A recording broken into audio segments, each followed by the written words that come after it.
here at the Americares Summit in New York City. I'm AJ Gibson, sitting now with the Honorable Gina McCarthy. There's a long list of really important words here. I want to get them all right. Is that okay? Sure. Director of the Harvard Center for Climate, Health, and Global Environment, and also Chan School of Public Health at Harvard. And you actually just spoke on a panel. I did. Yeah, but there's a note on here I really want to point out.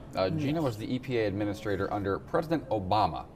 Yeah, you remember him? That's a cabinet level. Yeah, I do fondly. I recall, yeah. I do remember him. Do you? Yeah. I miss him. Pretty vividly. He's a good guy. Good guy, he I'm sure. But you just spoke on the panel about health and climate change just a moment ago. I heard you really sort of livened up the room.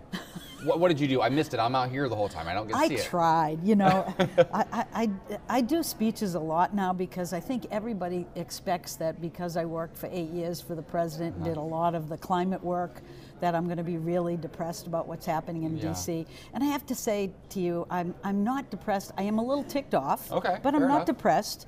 I'm actually pretty hopeful because I'm pretty excited that the rest of the country is kind of waking up, and I'm excited about bringing some hope and some energy to this issue rather than have it in the quiet doldrums of government. Let's bring it to every community. Let's bring it to your house, your kids, your schools. Let's bring it to every state. Let's get part of the action. Let's do things. This is what we want to do. This is why we're here. This is why Americares does what it does. We all care about the same thing. It's all about health. It's our families. It's not polar bears. It's not glaciers. It's all about us here and now, and it's about our kids' future. And if we can have organizations like Americares and the work that I'm trying to do at Harvard to connect the dots and let people understand that climate change is scary, yes, but we have solutions, we can get moving, and we really just need to make a commitment and stop turning the TV on thinking about Washington. Get back to reality. Real change always comes down to the people, right? Yeah, it does. And so we're finally, I feel like we're at a tipping point now where climate change is actually an issue that real people are discussing in a way that you say it's not about the polar bears, it's not about the ice caps. And that is that is a really good point though, because I was visiting a friend in Brooklyn a few months ago, and he was talking, he's a fisherman. And he was talking about how fishing's just different. The water's different now. The oceans are different now. And he's a hard-working man. He's comes from like a long generation of fishermen, and that's what it took for him to really understand climate change. He was very passionate about it.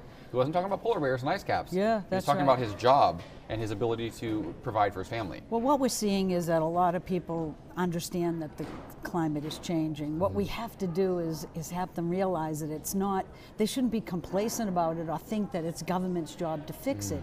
Let's get everybody engaged. The thing that I find most exciting is that we have solutions that I don't have to ask people to sacrifice. They should be demanding those solutions be available to them because it saves them money. It gets you under the thumb of utility world and gives you more independence, more flexibility. It gives you a healthier environment, and in many ways, even more importantly, it makes the world a little bit more just because it's really all about reducing pollution, and that always hits our kids and the elderly. It always hits the poor.